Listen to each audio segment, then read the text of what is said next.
Bonjour à tous et bienvenue dans ce troisième modèle pour préparer son DS en mathématiques. Il est destiné aux élèves de la 10e année baccalauréat série sciences expérimentales et qui porte sur le chapitre de la fonction logarithme. On dit également les fonctions logarithmiques. Alors, vous pouvez constater que les chapitres se différencient d'un modèle à l'autre selon les contraintes de l'avancement, ou bien le retard, ou bien les contraintes en général de chaque groupe. Alors, on va commencer et je vais vous laisser le temps de recopier l'énoncé de l'exercice, de chaque exercice, et puis essayer de faire le tour de la résolution dans la limite de 2 heures. Alors, pour l'exercice 1, f est la fonction numérique définie par g de x égale ln de 1 moins x sur x plus 1. Première question, déterminer d de f. Deuxième question, calculer la dérivée de la fonction f pour tout x appartient à d de f. Et troisième question, dresser le tableau de variation. Le calcul de limite n'est pas demandé. Attention à cette remarque, elle est très importante parce qu'il y en a qui passent assez de temps pour faire une tâche qui n'est pas demandée. Et ceci prendra assez de temps. Ce n'est pas tellement pratique. Il faut bien lire les concepts. Exercice 2, f est la fonction numérique définie par f de x égale. C'est une fonction définie, disons, par partie, donc sur moins l'infini 0 au verset x ln de moins x, et sur 0 plus l'infini au verset ln de x sur x, et enfin, au point 0, elle vaut 0. Alors, oui, c'est tout à fait légitime d'écrire ln de moins x, puisque x est négatif strictement, donc moins x il est strictement positif. C'est bien entendu que la fonction ln, logarithme népérien, ne s'applique que quantités qui sont strictement positives.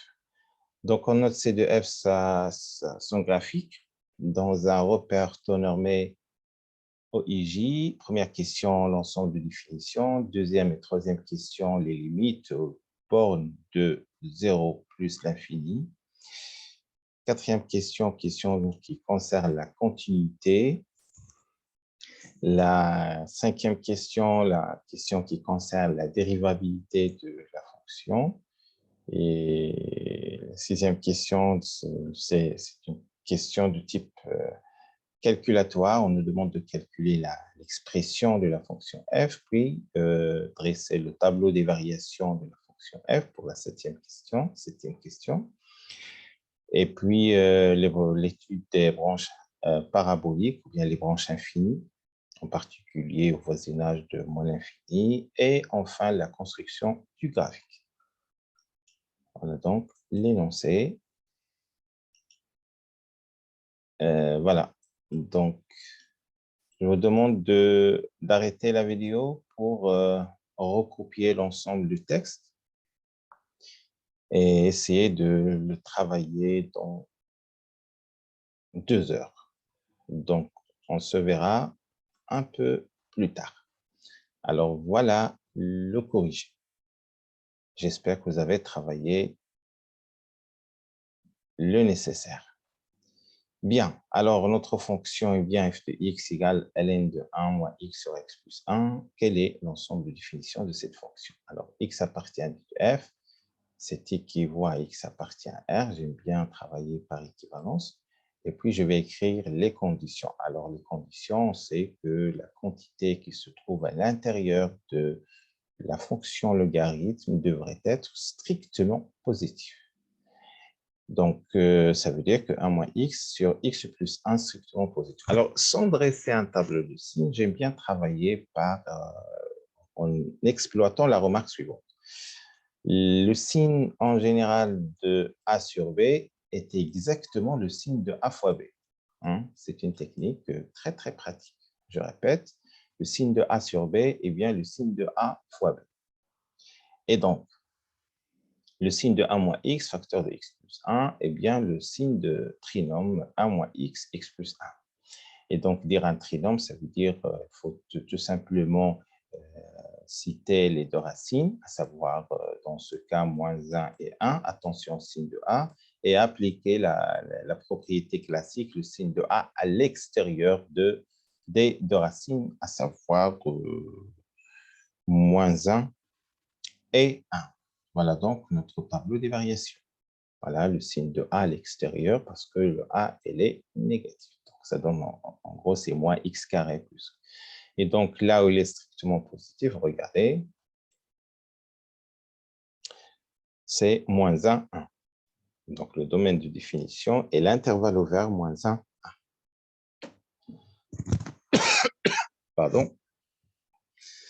En ce qui concerne la dérivée, alors, en ce qui concerne, d'après le théorème de cours, la dérivée de la composée de fonctions, puisqu'on est une dérivée de fonction, donc on peut voir notre fonction comme étant composée de deux fonctions dérivables, moins 1, 1. Donc attention, c'est juste une écriture, disons, non précise, hein, mais elle est suffisante parce qu'avant de passer à écrire le f', il faut bien signaler en mots pourquoi il est dérivable d'après les théorèmes de cours, bien les résultats de cours.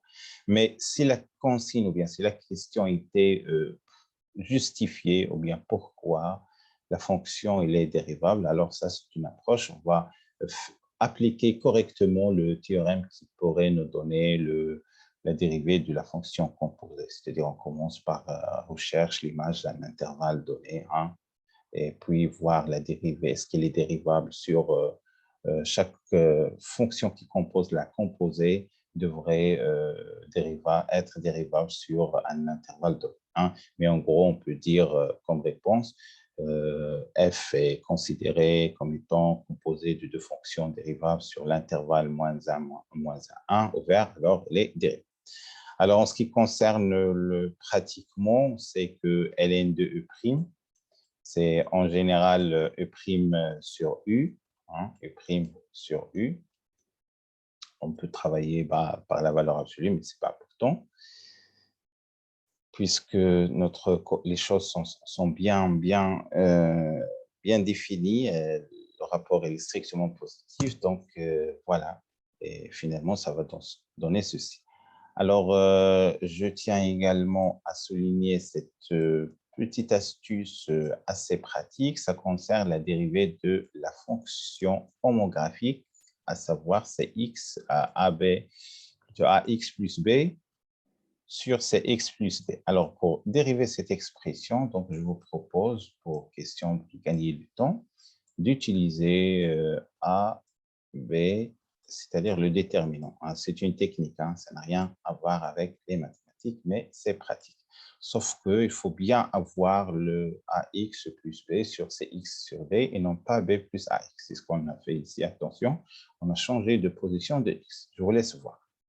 Finalement, on va trouver l'expression f' de x égale moins 2 sur x plus 1, facteur de x plus 1 sur 1 moins x. Une autre remarque, aussi très pratique. Regardez que je n'ai pas simplifié ici. Je tâche à avoir les quantités qui sont un signe constant. X plus 1 au carré, c'est positif. C'est pourquoi je l'ai gardé. Je n'ai pas simplifié.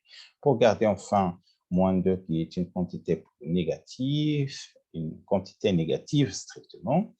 Et ici, le rapport, c'est comme on a déjà fait d'après la question précédente, c'est également une quantité qui est strictement positive. Et donc, regardez très rapidement, f' de x, elle est strictement négative sur l'intervalle, sur son ensemble de définitions.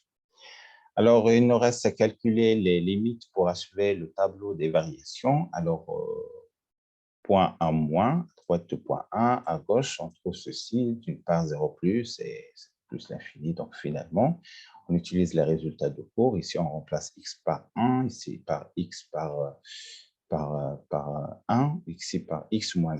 Alors, pour la question de ci, voilà, oui, on peut revenir au tableau des variations. Donc, on a ici moins 1, c'est 1. Donc, moins 1 plus, attention, moins, et c'est plus. Alors, regardez à droite de 1, bah, regardez, si on remplace x par 1 moins, Donc, ça donne 0 plus. Et le ln de 0 plus, c'est moins l'infini. Ln de plus l'infini, c'est plus l'infini. Donc, en tout cas, c'est quelque chose de cohérent. C'est-à-dire, depuis 0, on atteint le moins l'infini en décroissant. Hein. C'est aussi important. Attention, ici, on a 2 barres. Alors, je vais revenir pour expliciter pourquoi on a 0 plus et je n'ai pas utilisé ce tableau de signes. Alors, je vais remplacer très rapidement. Alors, pour le 1, ça va me donner ici un 0. En fait, ça va me donner 1 moins 1, c'est 2. 1, c'est 2. Et donc, 2 sur quelque chose, ça ne va pas ici. Je vais revérifier. Alors, quand x tend vers 1, alors ça va me donner 0. Oui, mais c'est 0 plus ou moins, je vais voir. Sur quand x tend vers moins 1. Non, c'est quand x tend vers moins 1, alors ça va me donner 2 ici. OK, 2. Alors, au dénominateur, je vais avoir un 0, sauf que x,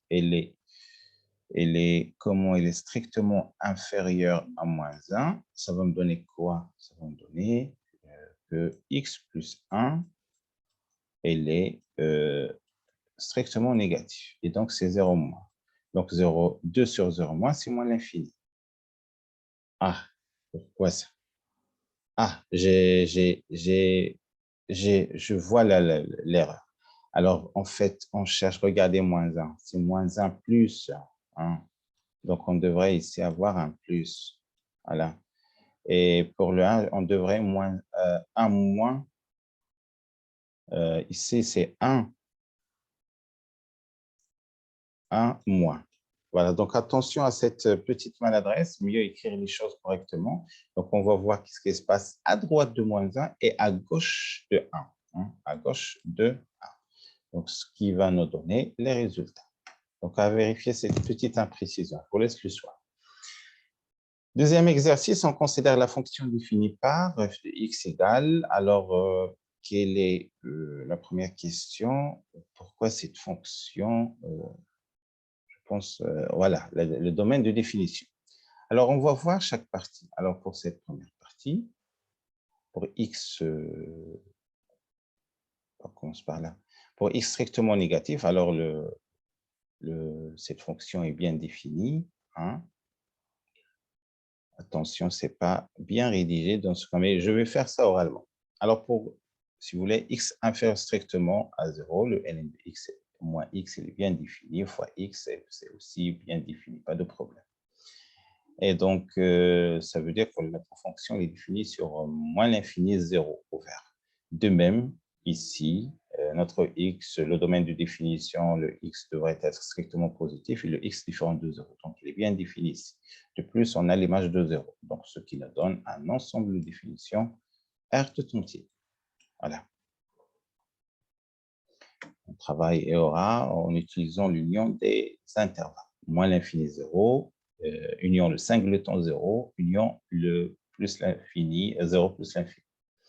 Alors, les limites. Alors, pour calculer la limite voisinage du plus l'infini, bien évidemment, on va s'intéresser là au x, il est strictement positif. Hein. On va utiliser l'expression qui correspond à l'intervalle x strictement supérieur à 0 parce qu'il s'agit bien d'un voisinage de plus l'infini. On sait d'après le résultat de cours que ln de x sur x égale à 0. Pour celles qui ont oublié ces formules, alors il faut toujours mettre à la tête que les x l'emportent sur le ln. En termes plus simples, x est plus fort que le ln. Et donc, le ln de x sur x, il faut toujours donner chance au polynôme. Donc, regardez, il faut voir ce qui se passe pour 1 sur x. Hein. Donc, les polynômes sont plus fortes que le ln, entre parenthèses. La limite au voisinage de point 0 plus, alors c'est 0 plus moins l'infini, donc ça marche. Ce n'est pas une forme indéterminée, donc c'est moins l'infini, sachant que la limite de ln de x quand x tend vers 0 plus, c'est moins l'infini. Donc, ceci nécessitera une interprétation graphique. Alors, puisque la limite voisinage plus l'infini, c'est 0, donc on a l'axe des abscisses est une asymptote au voisinage de moins l'infini. D'autre part, l'axe des ordonnées, il est une asymptote au point 0. Asymptote, bien sûr, verticale en quelque sorte. On ne dit pas verticale, mais parallèle à l'axe des ordonnées. Hein.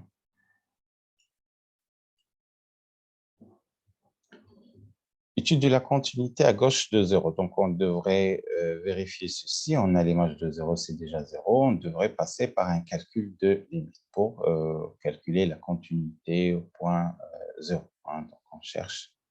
Ben, si vous voulez, j'ai procédé par un changement de la variable en posant t égale à moins x. Et donc, lorsque x tend vers 0 moins, t tend vers 0 plus. Puis, je vais continuer par utiliser le résultat de courbe ln de delta, quand delta tend vers 0 plus et 0. La dérivabilité concerne également le calcul de limite donnée de ce rapport f de x moins f de 0 sur x moins 0, ce qui me donne l'expression ln de moins x quand x tend vers 0 moins l'infini, donc c'est moins l'infini. Et donc, la fonction, bien évidemment, n'est pas dérivable, mais en ce qui concerne l'interprétation graphique, ça veut dire qu'elle admet une tangente, c'est une tangente, mais qui est dirigée vers le haut. Hein. Vous allez me dire pourquoi. Première réponse, ce moins-là et ce moins-là, moins fois moins, ça donne plus, et donc c'est dirigé vers le haut. Hein. Un jour, je vais vous expliquer peut-être pourquoi c'est une technique. Hein. C'est une technique. Voilà. C'est plus, et donc c'est quelque chose qui tend vers le haut. Hein. Si on trouve moins, ça veut dire qu'il est dirigé vers le bas. Question suivante, calcul de la dérivée. Donc, on va calculer chaque partie. Donc, je vous laisse faire. Alors, ici, on va utiliser la propriété U sur V prime. C'est U prime V moins V U prime sur U carré. C'est ce qu'on va faire. Pour la deuxième partie, il s'agit d'un produit. Donc, on va utiliser la propriété ou bien la formule U fois V prime, c'est U prime fois V plus U V prime. On va trouver ln de moins x plus x. Donc, finalement, voilà le résultat qui concerne l'expression des fonctions de la fonction dérivée selon l'intervalle. À vérifier. Alors, maintenant, on va passer au calcul du signe de ces quantités. Alors, j'aime bien travailler par équivalence parce que ça me facilite beaucoup la tâche. Je vais commencer par écrire f' de x, elle est strictement positive. Donc, ce qui équivaut à 1 moins ln de x, strictement positif, et donc ln de x inférieur à 1. Et donc, je vais composer par ln puisque c'est une fonction qui est croissante. Donc, c'est x inférieur strictement à e, le nombre de r, à savoir, sa valeur, je pense, c'est 1,72. Donc, c'est un nombre. Donc, je peux conclure que si x est strictement inférieur à e, le f de x, elle est positive. Donc, c'est quelque chose comme ça. Voilà mon 0, voilà mon e, et voilà mon plus l'infini. Comme ça, c'est vraiment très pratique. Regardez. Voilà la ligne correspondante à f' de x. Et donc, il s'annule le point E. Regardez, si x est inférieur à E, alors c'est quelque chose de positif, de croissante. Et le reste. Cette équivalente, elle est tellement pratique. Hein. Vous pouvez, par exemple, commencer par écrire f' de x strictement inférieur à 0. Vous allez trouver le même résultat. Hein, par équivalence, parce que vous savez davantage que deux expressions sont équivalentes, alors leur négation, elle est également équivalente. Et donc, f' de x inférieur ou égal à 0, il est équivalent à la négation de x strictement à e, inférieur à e, c'est-à-dire x supérieur à e. Alors, de même, je vais faire de même. Cette fois-ci, je vais trouver que x strictement supérieur à moins 1 sur e, à vérifier. Et voilà donc mon tableau des variations. Voilà, fonction et définition R. Attention, ici, c'est f' de x. Ici, c'est seulement f. Voilà les variations de f, mais le signe de f' de x. Donc, les résultats sont on fait une petite récapitulation de l'ensemble des résultats trouvés. En ce qui concerne les branches infinies, donc déjà au voisinage du moins l'infini, on va exploiter l'expression de f de x est ln de moins x, et on trouve que la limite du voisinage du moins l'infini, c'est moins l'infini.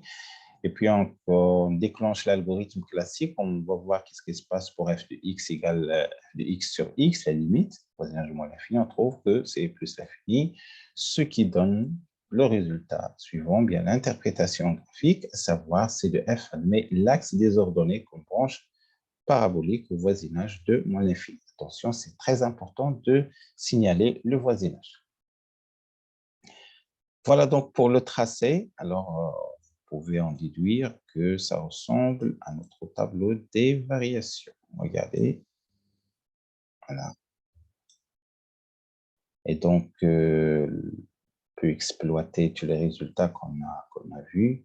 On a une branche parabolique, on a une asymptote et ainsi de suite. Hein. Vous pouvez vérifier vos résultats. Donc, je vais peut-être lire ceci. Admet l'axe des ordonnées comme branche parabolique au voisinage de moins l'infini. Voilà, regardez, c'est la branche parabolique, c'est-à-dire elle est loin de l'axe des axes des ordonnées. Je vais également encore vérifier quelque chose. L'image de 0, c'est 0. Pourquoi l'image de 0, c'est 0? Oui, donc ça passe par 0. Voilà. Hein. Et puis, je vais voir également qu'est-ce qui se passe pour... Bon, en tout cas, il faut mieux classer toute l'étude des branches infinies et la comparer avec... regardez par exemple, l'axe se passe par 1, ça veut dire que une coupe, en fait, puisqu'elle coupe f de x égale à 0 correspond à x égale à 1, ça veut dire qu'elle coupe l'axe des abscisses au point 1. Voilà donc, merci de votre attention. J'espère que vous avez appris un petit plus que vous pouvez refaire, revoir. Et si vous avez des questions, n'hésitez surtout pas. Très bientôt.